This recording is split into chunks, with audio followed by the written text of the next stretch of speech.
ಪ್ರಿಯರಾದವರೇ, ಯೇಸುಕ್ರಿಸ್ತನ ನಾಮದಲ್ಲಿ ನಾನು ನಿಮ್ಮನ್ನು ವಂದಿಸುತ್ತೇನೆ. ಒಂದು ಹೊಸ ತಿಂಗಳ ಮೊದಲ ದಿನದಲ್ಲಿ ಬಂದಿದ್ದೇವೆ.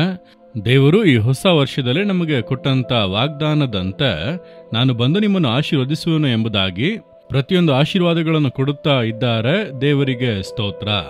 ಈ ದಿನದಲ್ಲೂ ದೇವರು ಈ ತಿಂಗಳಿಗಾಗಿ ಯಾವ ವಾಗ್ದಾನವನ್ನು ಕೊಡುತ್ತಾರೆ ಎಂಬುದಾಗಿ ಕಾದಿದ್ದೀರಲ್ಲ. ದೇವರು ಒಂದು ವಾಕ್ಯದ ಮೂಲಕ ನಿಮ್ಮನ್ನು ಆಶೀರ್ವದಿಸಲು ಬಯಸುತ್ತಾರೆ. ಎಫೆಸದವರಿಗೆ 1ನೇ ಅಧ್ಯಾಯ 3ನೇ ವಾಕ್ಯ, ಆತನು ಪರಲೋಕದಲ್ಲಿನ ಸಕಲ ಆತ್ಮೀಯ ವರಗಳನ್ನು ನಮಗೆ ಕ್ರಿಸ್ತ ಯೇಸುವಿನಲ್ಲಿ ಅನುಗ್ರಹಿಸಿದ್ದಾನೆ. ದೇವರು ಆಶೀರ್ವದಿಸುವವರು. ಆತನಲ್ಲಿ ಅನೇಕ ವಿಧದ ಆಶೀರ್ವಾದಗಳು ಇದೆ. ಇಲ್ಲಿ ದೇವರು ಏನು ವಾಗ್ದಾನ ಮಾಡುತ್ತಾರೆ? ಪರಲೋಕದ ಸಕಲ ಆತ್ಮೀಯ ವರಗಳಿಂದ ನಿಮ್ಮನ್ನು ಆಶೀರ್ವದಿಸುತ್ತೇನೆ ಎಂಬುದಾಗಿ. ಅಂದರೆ ಆತ್ಮೀಕವಾದ ಆಶೀರ್ವಾದ. ನಾವು ಯಾವಾಗಲೂ ಹೆಚ್ಚಾಗಿ ಲೋಕದ ಆಶೀರ್ವಾದಗಳನ್ನೇ ಹುಡುಕುತ್ತೇವೆ.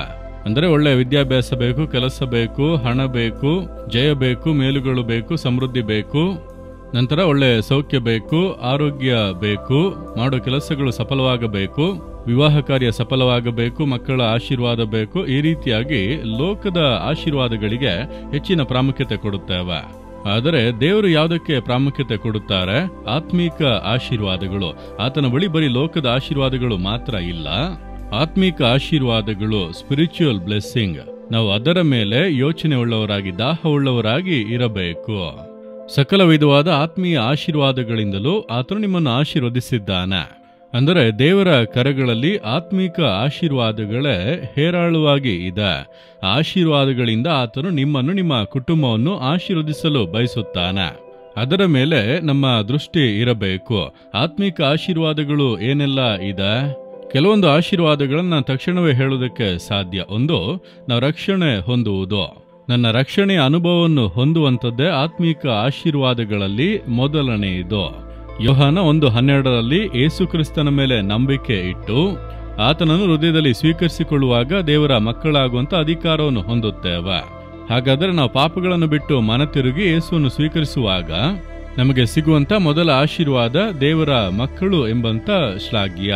ಅದನ್ನೇ ನಾವು ರಕ್ಷಣೆ ಎಂಬುದಾಗಿ ಕರೆಯುತ್ತೇವೆ. ರಕ್ಷಣೆಯ ಸಂತೋಷ, ಅದು ಮೊದಲ ಆಶೀರ್ವಾದ. ಅಷ್ಟು ಮಾತ್ರವಲ್ಲ, ನಾವು ಮನ ತಿರುಗಿ ರಕ್ಷಣೆ ಹೊಂದಿ ದೇವರ ವಾಕ್ಯಾನುಸಾರವಾಗಿ ದೀಕ್ಷಾಸ್ನಾನ ಪಡೆದುಕೊಳ್ಳುವುದಕ್ಕೆ ನಮ್ಮನ್ನು ಅರ್ಪಿಸುವಾಗ ಪವಿತ್ರಾತ್ಮನ ವರವನ್ನು ಹೊಂದಿಕೊಳ್ಳುತ್ತೇವೆ ಎಂಬುದಾಗಿ ಅಪೊಸ್ತಲರು 2ನೇ ಅಧ್ಯಾಯದಲ್ಲಿ ಓದುವಂತೆ ಪವಿತ್ರಾತ್ಮನ ವರ ಎಂಬಂತ ಒಂದು ಆಶೀರ್ವಾದ. ಪವಿತ್ರಾತ್ಮನ ಅಭಿಷೇಕದಿಂದ ತುಂಬಿಸಲ್ಪಟ್ಟು ಅನ್ಯ ಭಾಷೆಗಳಲ್ಲಿ ಮಾತನಾಡಿ ದೇವರನ್ನು ಸ್ತುತಿಸಿ ದೇವರೊಟ್ಟಿಗೆ ಅನ್ಯೋನ್ಯವಾಗಿ ಬಾಳುವಂಥದ್ದು ಒಂದು ಆತ್ಮೀಕ ಆಶೀರ್ವಾದ.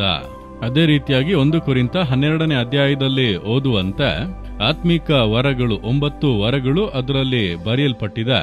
ಜ್ಞಾನವಾಕ್ಯ, ವಿದ್ಯಾವಾಕ್ಯ, ಹಾಗೆ ನಂಬಿಕೆ, ನಾನಾ ರೋಗಗಳನ್ನು ಗುಣ ಮಾಡುವಂತ ವರ, ಮಹತ್ಕಾರ್ಯಗಳನ್ನು ಮಾಡುವಂತ ವರ, ಸತ್ಯಾಸತ್ಯಾತ್ಮಗಳನ್ನು ವಿವೇಚಿಸುವಂತ ವರ, ಪ್ರವಾದನೆ ವರ, ವಾಣಿಗಳನ್ನಾಡುವ ವರ, ಅರ್ಥಗಳನ್ನು ಹೇಳುವ ವರ. ಈ ರೀತಿ 9 ವರಗಳು. ಇದು ಪವಿತ್ರಾತ್ಮನು ಕೊಡುವಂತ ವರಗಳು. ಇದು ನಿಮಗಾಗಿ, ಇದು ನಮಗಾಗಿ, ಎಲ್ಲರಿಗಾಗಿ. ಹಾಗಾದರೆ ಇದು ದೇವರು ನಮಗೆ ಕೊಡಲು ಬಯಸುವಂತ ಆಶೀರ್ವಾದ. ಇದರ ಮೇಲೆ ದೃಷ್ಟಿಯನ್ನು ಇಡಬೇಕು. ಅಷ್ಟು ಮಾತ್ರವಲ್ಲ, ಆತ್ಮಿಕ ಆಶೀರ್ವಾದಗಳಲ್ಲಿ ಬಹಳ ಉನ್ನತವಾದ ಆಶೀರ್ವಾದ ದೇವರೊಂದಿಗೆ ನಡೆಯುವುದು, ಆತನೊಂದಿಗೆ ಮಾತನಾಡುವುದು, ಆತನ ಸ್ವರವನ್ನು ಕೇಳುವುದು, ಆತನ ಸ್ನೇಹಿತರಾಗಿ ಬಾಳುವಂಥದ್ದು. ಪ್ರತಿನಿತ್ಯ ದೇವರ ಪ್ರಸನ್ನತೆಯೊಳಗೆ ಹೋಗಿ ದೇವರು ನಮ್ಮೊಟ್ಟಿಗೆ ಮಾತನಾಡುವಂತೆ, ನಾವು ಆತನೊಟ್ಟಿಗೆ ಮಾತನಾಡುವಂತೆ ಆ ಸ್ವರವನ್ನು ಕೇಳುತ್ತಾ ಆ ರೀತಿ ಒಂದು ಅನ್ಯೋನ್ಯತೆಯ ಜೀವಿತವನ್ನು ಜೀವಿಸುವುದು. ಇಷ್ಟು ಆತ್ಮೀಕ ಆಶೀರ್ವಾದಗಳು ನಮಗೆ ಸತ್ಯ ವೇದದಲ್ಲಿ ವಾಗ್ದಾನ ಮಾಡಲ್ಪಟ್ಟಿದೆ. ದೇವರು ಹೇಳುತ್ತಾರೆ, ನನ್ನ ಮಗನೇ, ಮಗಳೇ, ನಾನು ಸಕಲ ವಿಧವಾದಂಥ ಆತ್ಮೀಕ ಆಶೀರ್ವಾದಗಳಿಂದಲೂ ನಿನ್ನನ್ನು ತುಂಬಿಸಲು ಬಯಸುತ್ತೇನೆ. ನೀವು ಅದನ್ನು ಬಯಸಬೇಕು, ಅದಕ್ಕಾಗಿ ತವಕ ಪಡಬೇಕು, ಅದಕ್ಕಾಗಿ ಪ್ರಾರ್ಥಿಸಬೇಕು.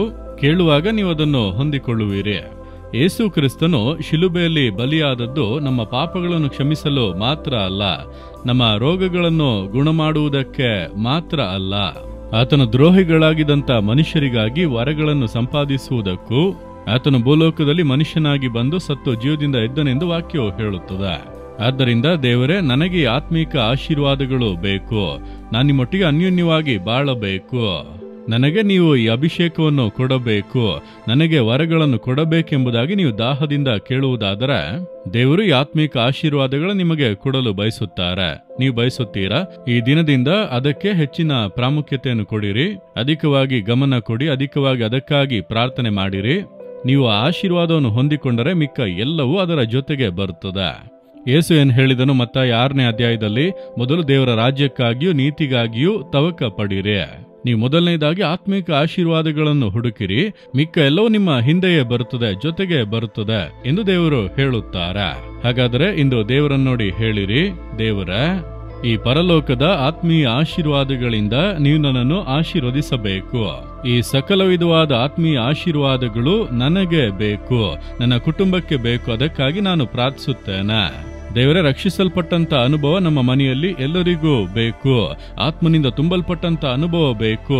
ವರಗಳಿಂದ ತುಂಬಿಸಲ್ಪಟ್ಟಿರಬೇಕು. ನಿಮ್ಮೊಂದಿಗೆ ಅನ್ಯೋನ್ಯವಾಗಿ ಬಾಳಿ ನಿಮ್ಮ ಸ್ವರವನ್ನು ಕೇಳಬೇಕು, ನಿಮ್ಮ ಮಹಿಮೆಯನ್ನು ದರ್ಶಿಸಬೇಕು. ಈ ಅನುಭವಗಳನ್ನೆಲ್ಲ ನನಗೆ ಕೊಡಿರಿ, ನಮಗೆ ಕೊಡಿರಿ. ಈ ದಿನ ಮೊದಲುಗೊಂಡು ಈ ಎಲ್ಲ ಆತ್ಮೀಯ ಆಶೀರ್ವಾದಗಳ ಮೇಲೆ ನನ್ನ ದೃಷ್ಟಿ ಇಟ್ಟು ಅದನ್ನು ಹೊಂದಿಕೊಳ್ಳುವುದಕ್ಕೆ ನನಗೆ ಕೃಪೆ ಕೊಡಿರಿ. ಯೇಸುವಿನ ನಾಮದಲ್ಲಿ ಆಮೇನ್, ಆಮೇನ್.